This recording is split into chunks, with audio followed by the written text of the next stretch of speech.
Selamat pagi Ibu Bapak dan Saudara-saudari yang dikasihi Tuhan, hari baik bagi kita semuanya. Sebelum kita mengisi satu hari yang baru ini dengan segala aktivitas dan kesibukan kita, terlebih dahulu kita mensyukuri rahmat Allah dengan mendengarkan renungan harian pagi ini, Senin 13 Desember 2021. Marilah kita berdoa. Damai sejahtera Allah yang melampaui segala akal dan pikiran, itulah yang menyertai hati Bapak, Ibu, dan saudara-saudari sekalian di dalam Kristus Yesus, Tuhan kita. Amin. Firman Tuhan bagi kita hari ini diambil dari kitab Yesaya pasal 40 ayatnya yang ke-10. Demikian sabda Allah.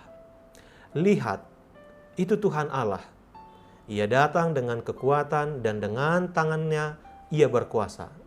Lihat, mereka yang menjadi upah jerih payahnya ada bersama-sama dia, dan mereka yang diperolehnya berjalan di hadapannya.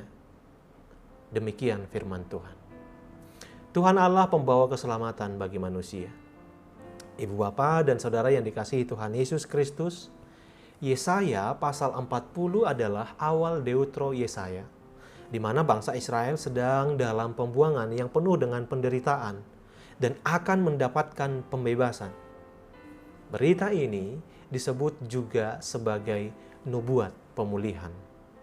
Bangsa Israel kurang lebih hampir 70 tahun berada di dalam pembuangan. Waktu yang sudah sangat lama, mungkin saja mereka sudah lupa terhadap Allah, serta latar belakang mereka sebagai bangsa pilihan. Mungkin saja mereka sudah lupa atau tidak memiliki pengharapan lagi untuk kembali ke Yerusalem.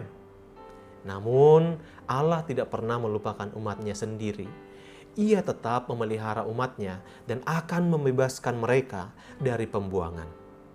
Allah tetap konsisten memegang janjinya untuk memelihara umatnya, walaupun di dalam pembuangan.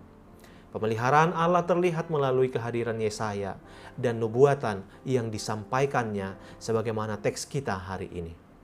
Saudaraku, di dalam kehidupan manusia, kita tidak terlepas dari berbagai pergumulan hidup. Antara lain kematian, duka cita, masalah, dan lain-lain. Tetapi kita jangan pesimis.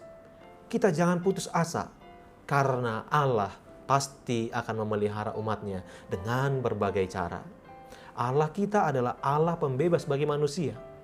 Nubuatan tentang pembebasan itu bukanlah rancangan manusia, namun merupakan inisiatif Allah sendiri.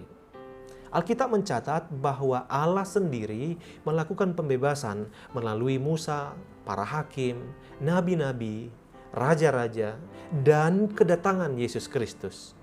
Itulah yang kita nantikan dalam masa Advent ini. Kedatangan Yesus dalam dunia adalah kabar baik. Yesus adalah jawaban dari penantian manusia. Yesus adalah pahlawan, pembawa kemenangan, dan gembala penuntun dengan penuh kasih.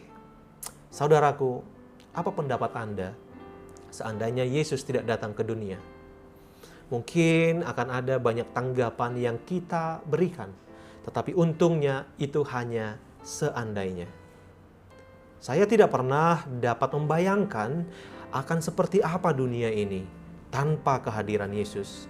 Sebab kedatangan Yesus ke dunia adalah satu-satunya kabar baik yang pernah ada. Maka ketika kita masih tetap hidup dalam ketakutan, kebimbangan akan apa yang akan terjadi dalam hidup ini, perlu kita memahami nas ini. Masih ada Tuhan yang menjadi pahlawan dan gembala yang dapat menuntun kita memenangkan kehidupan ini. Yesus adalah kabar baik sampai selamanya bagi setiap orang yang percaya kepadanya. Kabar baik yang harus kita imani setiap saat bahwa yang pertama, selalu ada Tuhan yang akan menjadi pahlawan kita. Seperti tertulis dalam Yefanya 3 ayat 17, Tuhan Allahmu ada di antaramu sebagai pahlawan yang memberi kemenangan. Ia bergirang karena engkau dengan sukacita. Ia membaharui engkau dalam kasih-Nya. Ia bersorak-sorak karena engkau dengan bersorak-sorai. Yang kedua, selalu ada Tuhan sebagai gembala yang baik bagi kita. Daud mengungkapkan Tuhan adalah gembalaku. Tuhan memastikan hidupnya akan baik-baik saja sekalipun dalam pergumulan yang berat, sebab Tuhan ada bersamanya.